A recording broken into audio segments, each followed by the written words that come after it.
På vei inn til den nye storhavnen på Flesland kommer gods- og containerskip fra alle verdens kanter, eksempelvis dette skipet fra Rotterdam med 3200 container ombord.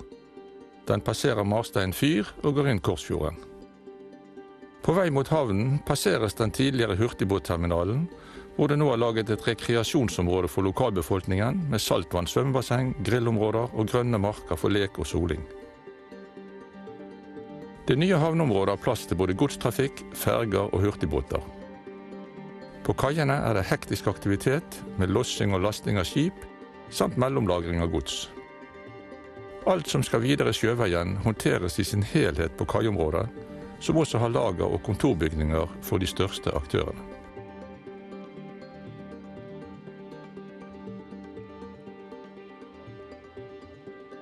Varer som skal videre på vei, bane eller med fly, fraktes fra kaiområdet i tunnel under rullebanene på Flesland flyplass. Enkeltfrakter på lastebil, som denne som går til Stord, går i tunnel direkte over på veien til Rådal og E69, hvor den i dette tilfellet fortsetter mot syd, hvor Rådal-Svegatjøen for lengst er ferdig. Varer som skal videre på bane, eller som blir gjenstand for omlasting eller samlasting, går i tunnel til det omfattende logistikknutepunktet øst for rullebanene på Flesland. Flesland flyplass har økt sin aktivitet betydelig. Den nye terminalen er ferdig, og rullebane nummer 2 er også tatt med i beregningen. Fly letter og lander med korte mellomrom. Og når lastebilen til Stord kommer ut av tunnelen, så møter den bybanen som nå er ført frem til flyplassen.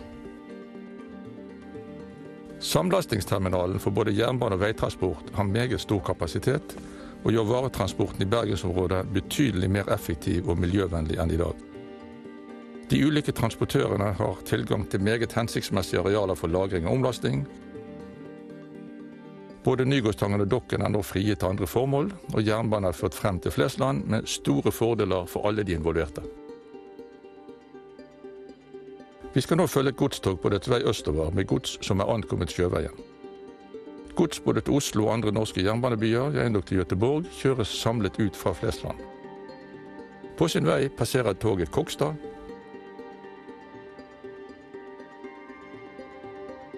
fortsetter under Nordåsvannet, går på østsiden av Selenvannet, gjennom Fyllingsdalen og forbi Oasen stasjon.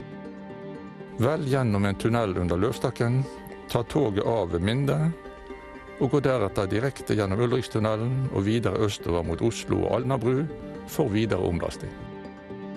Den nye togstrekningen fra Flesland til Åsane er også godt nytt for passasjerene til og fra flyplassen. NSBs lokale flytog har plass til 320 passasjerer, og det bruker bare 13 minutter fra Flesland til sentrum og ytterligere 5 minutter til endestasjonen i Åsane.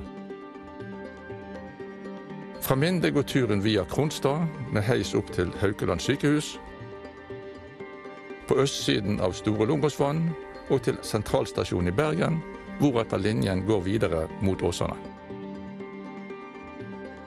I det flytoget ankommer Bergen sentrum, får vi nå et overblikk over hvordan det frigitte området på Dokken kan bli seende ut etter at gods- og containertrafikken er flyttet til den nye havnen på Flesland.